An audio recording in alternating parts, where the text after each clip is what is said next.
Former President Trump's announcement that he will run for office again was met with mixed reviews. Our Jeff Bennett reports on what we heard and did not hear last night at Mar-a-Lago. On Capitol Hill today, tepid reaction from Senate Republican leader Mitch McConnell to Donald Trump announcing a re-election bid. The way I'm going to go into this presidential primary season is to stay out of it. I don't have a dog in that fight. Tuesday night, the former twice impeached president, now facing multiple civil and criminal investigations, kicked off a 2024 presidential campaign. In order to make America great and glorious again, I am tonight announcing my candidacy for President of the United States. Mr. Trump's latest bid begins at a moment of political weakness in the wake of midterm election losses from several of his endorsed candidates. His hour-long speech was filled with false claims and inaccuracies, including about the 2020 election he lost.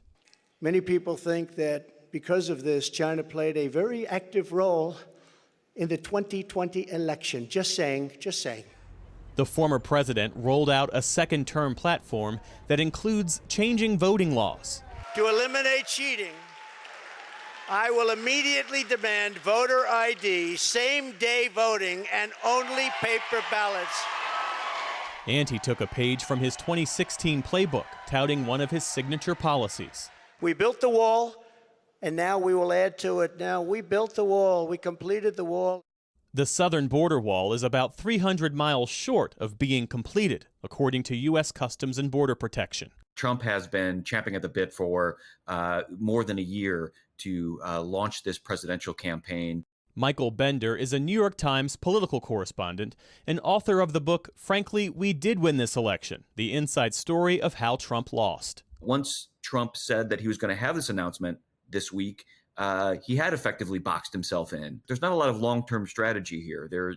Trump is motivated mostly by winning the moment, winning the headline. And by announcing on Tuesday, he avoids a headline that he looks weak by trying to postpone it.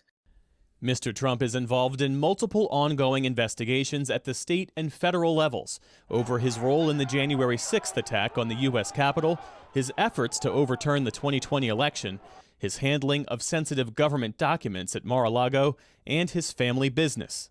Let's walk down Pennsylvania Avenue. Sources close to the former president say he believes his candidacy will help shield him from potential prosecution.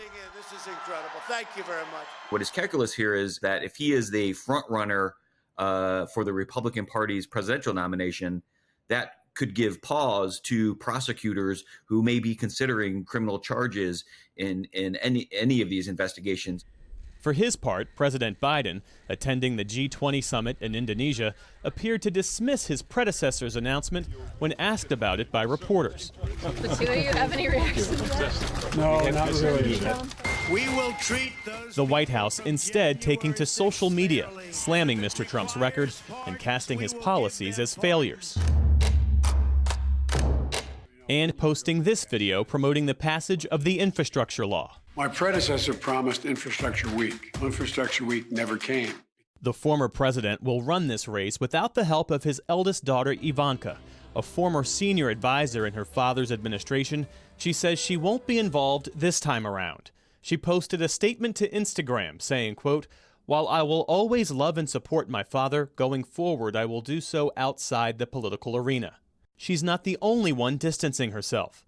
Even Mr. Trump's former media allies, the Murdoch families, Fox News and the New York Post, have split, at least for now. It's a remarkable turn, and one that will be interesting to watch to see where, that Murdoch empire, which candidate, which Republican they put their chips behind over the next 2 years. As Donald Trump aims to become only the second commander-in-chief ever elected to 2 non-consecutive terms. For the PBS NewsHour, I'm Jeff Bennett.